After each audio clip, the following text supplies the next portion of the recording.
विद्यार्थी जो कि 10वीं कक्षा में पढ़ते थे। होमवर्क की वजह से दोनों में झगड़ा होता है।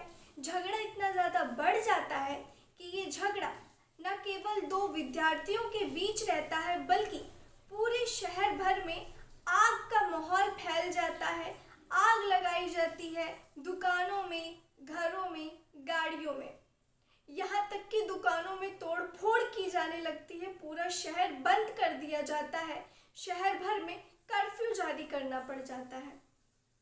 एक लड़का जिसने होमवर्क किया था, दूसरा लड़का जिसने होमवर्क नहीं किया था, इन दोनों के बीच में ऐसी बहस बढ़ जाती है, ऐसी बहस छिड़ जाती है कि अब वो पूरे शहर भर में फैल चुकी थी। पूरे शहर भर में चर्चा होने लगी थी। पूरे शहर भर में लोग परेशान हो गए थे। अपनी दुकानें बंद करके जो लोग यहाँ पर घूमने के लिए आए थे वो लोग भाग खड़े हुए थे। जो लोग आने का सोच रहे थे वो लोगों ने अपना प्लान कैंसिल कर दिया था। जी हाँ दोस्तों, ये घटना ही इतनी ज़्यादा खतरनाक और ज़बरदस्त थी।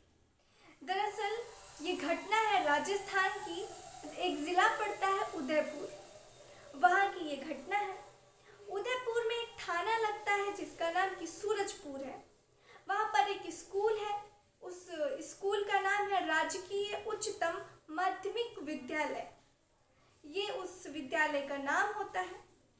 वहाँ पर भट्टियान चौराहे पे ये जो होता है ये स्कूल। अब बात होती है 16 अगस्त की 2024 की।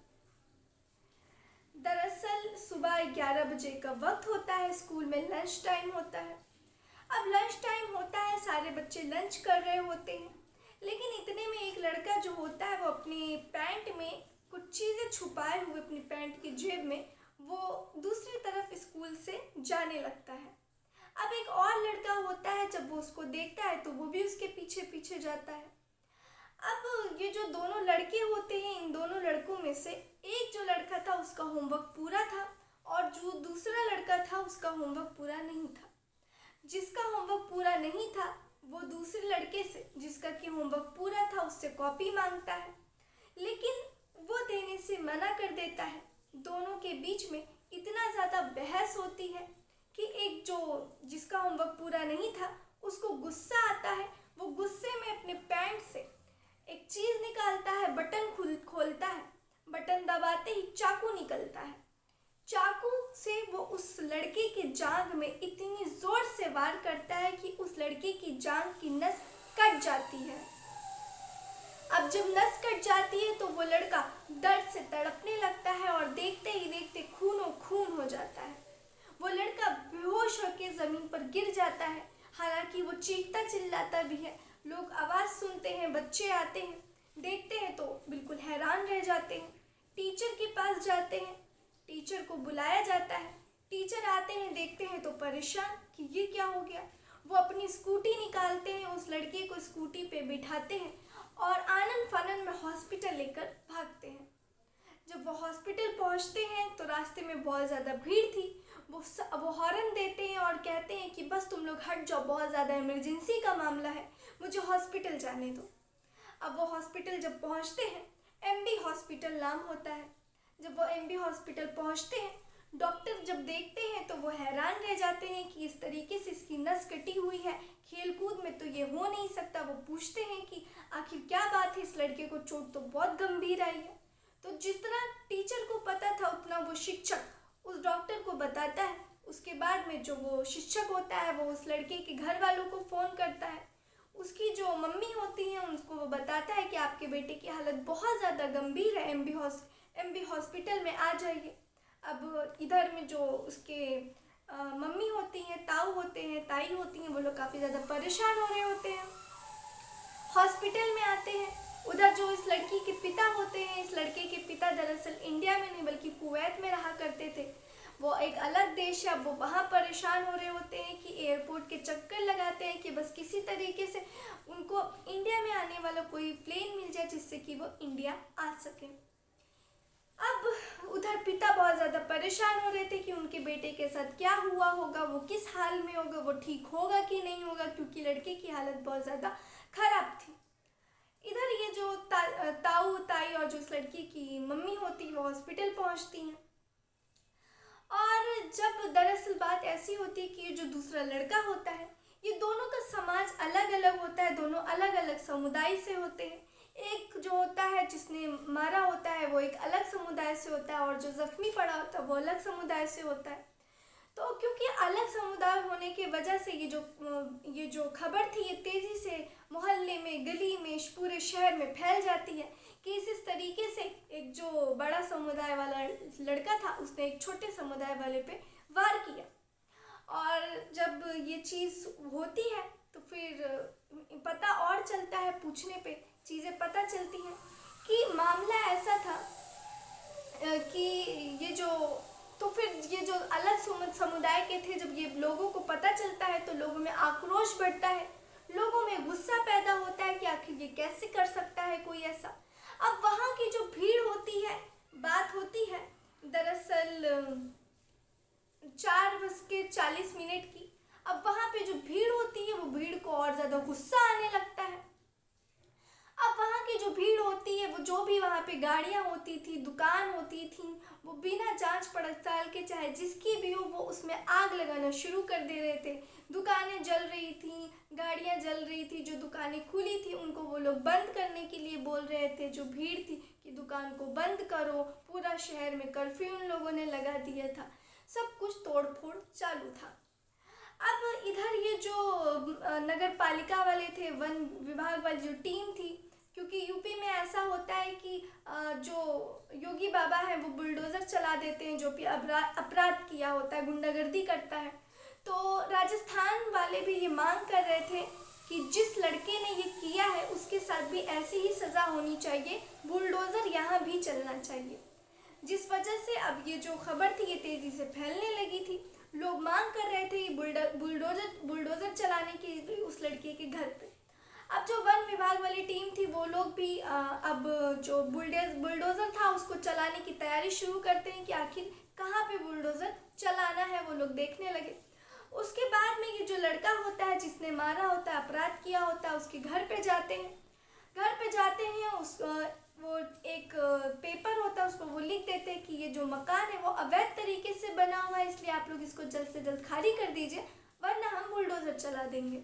वो लोग मकान खाली करते हैं, उसके बाद में बुलडोज़र उस घर पे चलाया जाता है और जो मकान था वो देखते ही देखते उसकी सारी ईंटें, दीवारें सब कुछ धंस जाती हैं, तहस नहस हो जाती, पूरा घर टूट जाता है। तब जाके वहाँ के लोगों को मन में शांति मिलती है कि चलो जिसने जैसा किया था उसको कहीं ना कहीं कुछ तो सज़ा मिली। वहाँ के लोगों को बहुत ज़्यादा शांति और सुकून मिलता है कि उसको एक अच्छी सज़ा मिली। लेकिन एक तरफ जो कोलकाता में डॉक्टर जो थी जिसके साथ में रेप केस हुआ था, और दूसरी तरफ ये जो 10वीं में पढ़ने वाले छात्र लोग राजस्थान में इतनी ज़्यादा उधम मचा रहे थे, इतना ज़्यादा तोड़फोड़ कर रहे थे, ये दोनों खबरें फैलने लगी थी। लोग ये भी जानना चाहते थे, लोग वो भी जानना चाहते थे। तो इसमें जो डीएम थे, जो एसपी लोग थे, ये लोग कोशिश कर रहे थे कि जल्द से जल्द कार्रवाई की जाए। अब 17 अगस्त की बात होती है, दोपहर 2 बजे की बात होती है, जब उस घर पे बुलडोज़र चल जाता है। उसके बाद में ये जो लड़का होता है, इसके पिता को, इसकी माता को और इसकी बहनों को जब कस्टडी में लिया जाता है तो वहाँ से पूछताछ की जाती है कि पूरा मामला क्या था। तो वो लड़का बताता है कि दरअसल बात ये थी कि वो लड़के का होमवर्क नहीं हुआ था, इसलिए उसने दूसरे लड़के से होमवर्क के लिए कॉपी मांगी, उसने मना कर दिया।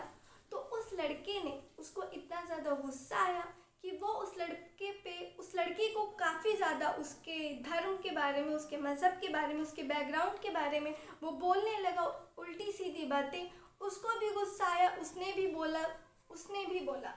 ये जो होमवर्क का मामला था वो आ चुका था, धर्म पे, जाति पे, धर्म पे ये मामला आ चुका था, जिस वजह से उन लोगों का गुस्सा इतना ज़्यादा बढ़ गया कि उस लड़के ने चाकू से मार दिया। और ये था पूरा मामला। दोस्तों आप लोग मुझे बताइएगा कि एक जो झगड़ा होता है वो छोटी सी चीज़ से शुरू होता है तो वो मामला हमेशा, अगर वो अलग अलग जाति से हो तो वो मामला हमेशा जाति पे, धर्म पे क्यों आ जाता है। दरअसल ये मेरा पर्सनल भी मैंने देखा है कि जब भी अगर कोई और हमारे धर्म से अलग, हमारे जाति मज़हब से अलग व्यक्ति होता है, उससे किसी भी छोटी से छोटी बात पे बहस हो जाए तो बीच में वो धर्म और मज़हब को ले ही आता है। न जाने ऐसा क्यों होता है, ये मैंने 1000 बार अपनी ज़िंदगी में, रियल लाइफ में फेस किया है और मुझे समझ नहीं आता कि मामला कोई भी हो, धर्म बीच में कहाँ से टपक जाता है, समझ नहीं आता। वैसा ही इन लोगों के बीच में हुआ।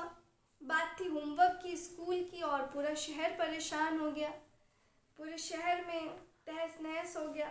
और अब ये जो लड़का है, इसके खिलाफ जो मुकदमा है वो जारी कर दिया गया है। इसको आगे कड़ी से कड़ी सज़ा ज़रूर मिलेगी। और दोस्तों ये जो जिस लड़के के घर पे बुलडोज़र चलाया गया था, दरअसल वो लोग एक किराए के मकान पे रहते थे, उनका वो खुद का घर नहीं था। तो लोगों का ये भी कहना है कि जो मकान पे बुलडोज़र चलाया गया, भला उनका क्या गलती थी, क्योंकि वो मकान तो उनका था, जिसने अपराध किया उसका नहीं। तो इस मामले में भी पुलिस देख रही है अभी कि उनको क्या करना है।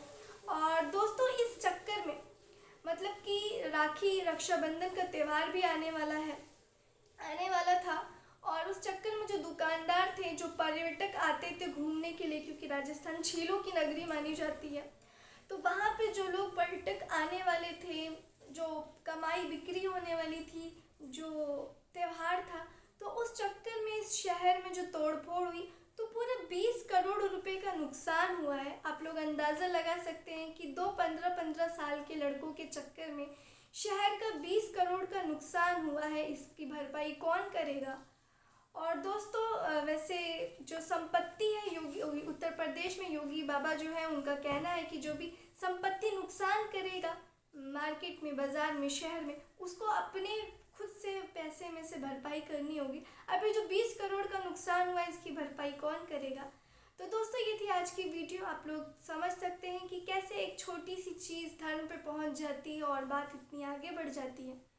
लोगों को क्या हो गया है समझ नहीं आता, लोग इंसानियत से ज़्यादा धर्म पे जाते हैं।